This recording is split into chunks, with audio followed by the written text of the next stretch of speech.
The story of Kenneth Hagin's near-death experience is spectacular. In April of 1933, Hagin was bedridden. He had been ill with a deformed heart from birth. On the evening of the 22nd, he took a turn for the worse. His family stayed by his side and waited for the arrival of the doctor.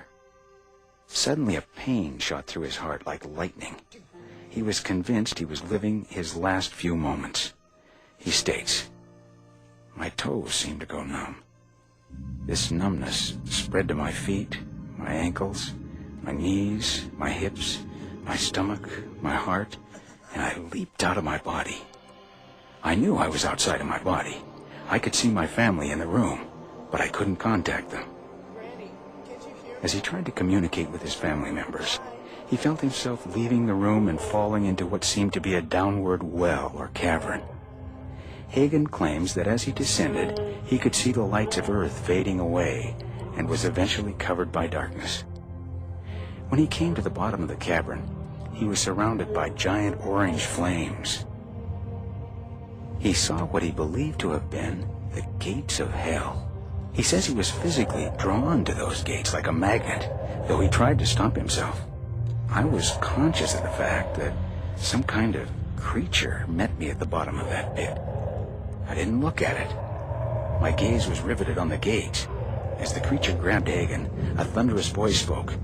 The creature immediately released Hagin, and he felt himself pulled towards the light. Granny. Oh, son, you're back. Granny, I'm going again. No. Hang on. Where's Mom? I want to tell her goodbye. When I told your Mama you had gone, she ran out the door. I've got to tell Mama goodbye. Yes. Lily. Granny, don't leave me. No. I'm afraid I'll go. No, I won't go. I'll stay right here, son. I'll be right with you. Granny, I'm going again. I love you.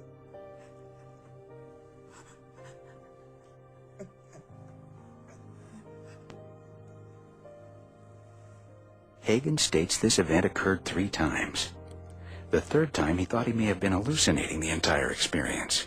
But as the darkness surrounded him, he was convinced that this hellish place was real. Hagin tells of calling out into the darkness. "God, I belong to the church. I've been baptized in water." Once again, he was at the bottom of the pit, faced with the gates and the unknown creature.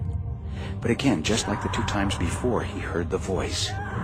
I don't know what he said, but whatever he said, that place shook. It just trembled. Hagin remembers praying as he ascended towards Earth.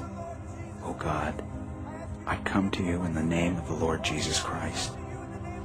I ask you to forgive me of my sins. I want you to know it was like a 2-ton weight lifted off my chest."